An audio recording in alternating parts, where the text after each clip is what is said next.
Hey y'all, this is Brandy Fox with Be the Entrepreneur, and we are coming live again with my real estate investing mentor, Ashley Jeffers, for another week of real estate investing fun facts, tips, just to make sure that you guys are ready for our upcoming event on January 28th.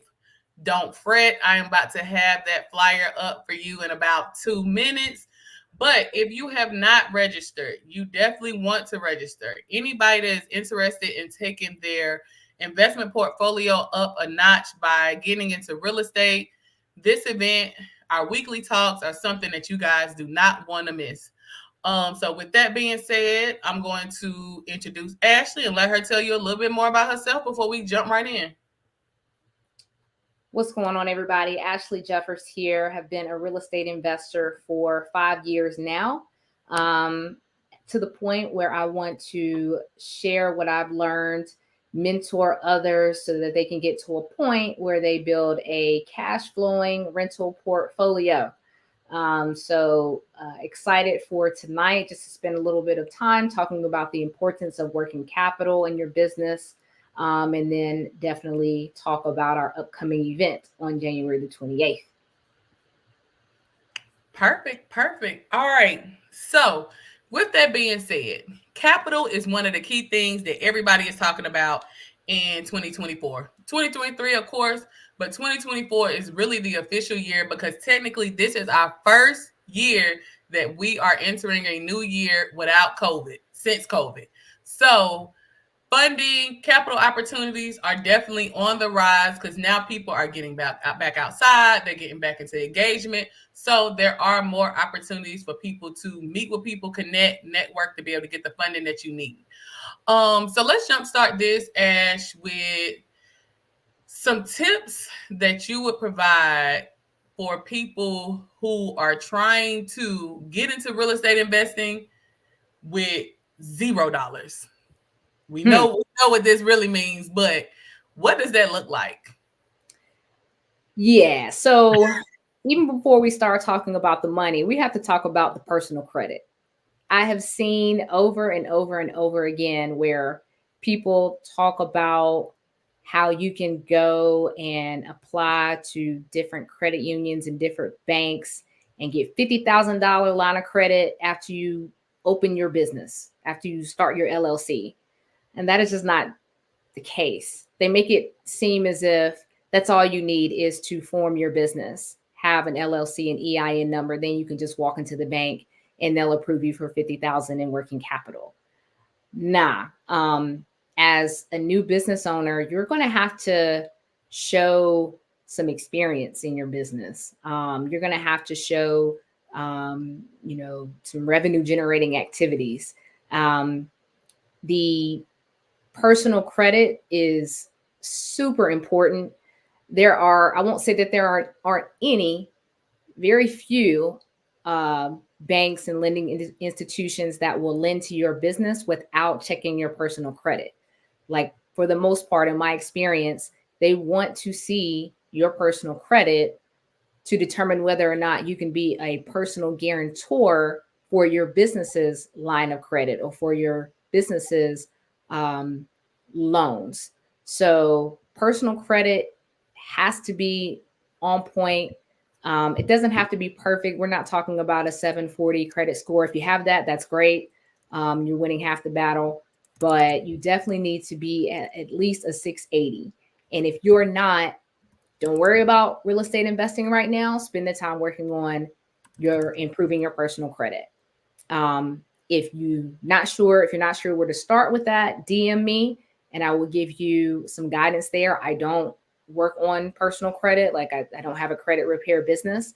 But I have helped enough people. I have used services myself, to the point where I probably can help you. But personal credit is clutch when it comes to getting to a point where lending institutions will actually lend you the capital that you need to build your business.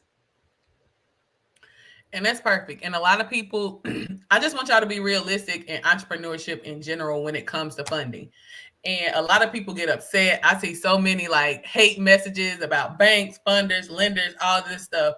But I want y'all to take this into perspective. You got somebody, you got your cousin. It's always one cousin. You got that one cousin, and they always do bad with money. That Yep. every time they be like, "Oh, can I hold 40? I'm gonna pay you back. Can I hold 30? I'm gonna pay you back." Mind Mhm. you, they ain't paid you back all this time. Every time you Right. done gave them money, or anybody has, they haven't paid them back. So you know their track record. Their track record is equivalent to our track record and credit. So if you know the last 5 people he done borrowed from that he ain't paid them back, why would you be the sixth, lack of a better word, dummy, to give him the money and now you ain't getting your money back? That's literally the same mindset that funders and banks have. They like, if you haven't paid these last 5 people that you borrowed money from, I give you minimal, because the minimal you asking for is $10,000. That's at the bare minimal. Why would Mhm. I give you $10,000? The risk not getting back. So I tell people to think about it like that. Don't take it personal. Just understand they're trying to protect their investment, just like you would try to protect your investment. So just be mindful of that when you going for funding, and just making sure that you providing as much as you can. And lastly, feeding off that last part, making sure it's diversified, because you will be amazed at the number of banks where your credit might be lower. So you might have a 660, but you might have a diverse credit range. So boom, that makes you look stronger. Or maybe you had things that were old that brought your credit down and you paid them all off, and now you just kind of waiting for your score to increase. So just know that it's not just the number. If you go to certain, I would say outside of banks, the number is important. But if you go to secondary funding agencies, they do well at looking at the full picture of your portfolio when you're asking for funding.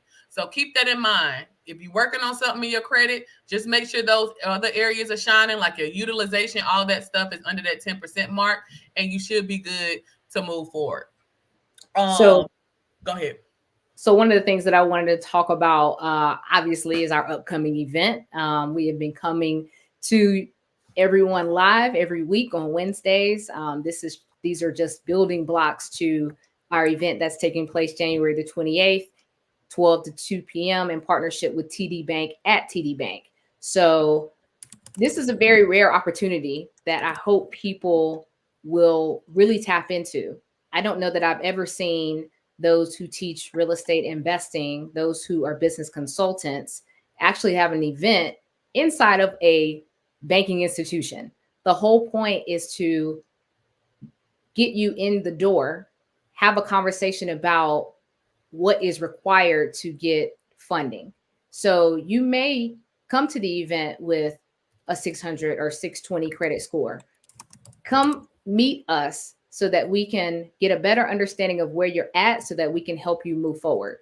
So Brandy is bringing the business consulting perspective, so helping you build a firm foundation for your real estate investing business. And I am going to do a deeper dive into the different types of funding that is available, the different options available for real estate investing. Of those options are some options that TD Bank provide. So that's the line of credit, and those are the business credit cards. So one of the things that I wanted to touch on this call, or this live rather, is okay, so you're telling me I need funding for what exactly? So when we're talking about real estate investing, you may need funding for, and I say may because you may have a private lender and all of this may not apply to you. But if you don't have any private lenders hanging around waiting to give you money, and you are going to be self-funding your business, um, the goal is to help you understand that you don't necessarily need to self-fund all of your purchases. What we're leading you to is leveraging other people's money, aka the bank's money. So a line of credit or can be used to cover your closing costs. It can be used to cover your appraisal. Appraisals can be anywhere from $600 to $800, could be higher depending on where you live. It can be used to purchase your landlord insurance. So I just did a deal, just closed on a property last month where the lender required me to pay for the landlord insurance for the full year. So not something where I, started a policy and I can pay monthly. No, the lender wanted $1,100 paid for the full year. So that takes care of my property insurance for all of 2024. So there's a number of other items that you do have to pay for to get into a deal. But I just wanted to give you a few examples of what you can use this line of credit for. The whole goal is to use as much of other people's money or the banks or lending institutions' money so you don't have to use your own. So let's see. So Brandy, I kind of talked about, some of the expenses that you incur when you're trying to get into a rental property. Any thoughts on expenses that you incur just from a general business perspective? Like for someone who may want to, I don't know, not work out of their home, but work in an office space that they lease. Can you kind of give us some ideas of some business expenses from that perspective? Definitely. So, from a standard business startup perspective, some of the things that you're definitely going to have is your registration costs. If you are in North Carolina, you need to register your business with the secretary. With your registry of deeds, which is now connected to the Secretary of State. So now that automatically puts you in them. So that's $26 off the rip. From there, you need to establish your, LLC. That's going to be very important. And then you go into your branding needs.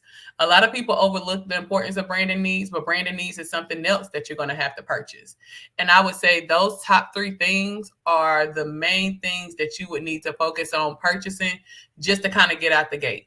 There are additional smaller things and other things that you can purchase to enhance that startup process. But I would say for anybody that's thinking about getting in, before you come to our event, one of the most important things that you want to take care of is registering your business, also getting your tax EIN number, and taking care of your branding needs. So once you get that in order, you will have the base necessities that you need to move forward to acquire or learn more about how you can acquire funding. And Brandy, you know any business consultants that could help with those items? I don't know. You maybe? Yes. I don't know. Just guessing. I don't know. Yeah, let me fix my glasses. Yes. Yeah. If you are somebody, if you are a startup business, if you are somebody that's looking to get in real estate and you like, I do not know how to set up, my business. I don't know what any of that looks like. Be the Entrepreneur Consulting Agency does provide business startup support. So by booking with us, by booking a one-on-one session, we'll be able to go ahead and make sure that you have the prepared information and foundational necessities. So that way, when you do come to our event on January 28th, you're able to adequately learn the information that we provide during our sessions. And then you're able to transition right into a financial counselor, specialist, banker at TD Bank, where they can go ahead and let you know what you're eligible for, if you are ready for funding, or if there's a few things that we need to tweak and work on so that way you're able to get funding, hopefully within a 6-month time period. And I am going to drop my link in the comments. So anybody that is interested in starting a business, getting that foundational paperwork done, and you don't know how, please be sure to click my link below, set up an appointment, and we can get you set up within 30 minutes. It's good stuff. So powerful partnership that Brandy and I have. Real estate investing education is one thing, but making sure your business is formed properly and you know how to run a business ongoing is just as important as knowing how to invest in real estate. So at the event, it will be myself presenting on, again, the funding options, the importance of working capital in real estate investing. Brandy will be talking from a business consulting perspective. And then we will have representatives from TD Bank there as well to tell you exactly what you need to establish some of their options that they have for funding. You'll also have the opportunity to connect with me. So I am kicking off my real estate investing mentorship program this month. If you want to get on the wait list for that, you can find the wait list at www.equityandflowprogram.com. That's www.equityandflowprogram.com. There, you'll just drop your name and your email address. And when I open up the doors to my mentorship program, I will reach out to everyone and let you all know that it's go time. So very important event coming up. Again, I don't know of any other opportunities where you have a combination of the real estate investing education, the funding education, and the business administration education. So do not miss out on this opportunity. We only have 20 slots available for two reasons. One being the bank is not that big, so the community room will only hold about 20 people. And secondly, we want to keep this initial group that we're trying to help with funding, keep it small so that we can give that one-on-one attention that you need to get started in the right direction. So, Brandy, that's all I had this evening. I just wanted to come in real quick, go live, talk to the people about what we got cooking, talk about, the importance of working capital and how that can make a difference in our businesses. That's perfect. This right here, when we get to that real estate investing, this your strong point. So I feel confident in the things that we offer. And I hope today in this short live that we was able to at least give you an idea of what to expect when you come out. You can't beat $25. The cost of the tickets are $25. You can't beat $25 for the information that we're going to provide you in a very comfortable, engaging session. So if you have not bought your tickets, please use the link in bio and get your ticket, secure your spot. Also, please share. If you know anybody that is looking to get into real estate investing, they like, I've been thinking about it, I don't know where to start. This is where you start. Get you some information from people that's been in the business. So if you're interested, hop on my page at Be the Entrepreneur, as well as Ashley's page, Ashley Jeffers. Don't forget to hit up www.equityandflowprogram.com to sign up for Ashley's mentorship program for when that launch. So that way you can be the first one on the list. And if you're looking for business startup support and preparation for our event, that means getting your LLC prepared, getting your paperwork into the state, tax EIN number. If you need help with that, you don't know where to start or what to do, definitely hit me up. BeTheEntrepreneur.com. Let's set up a one-on-one consultation and we can go ahead and make sure that you're prepared to excel at our event. With that being said, Ashley, I will see you next week. Same time. All right, girl. Same time, same station, baby. Good night, y'all.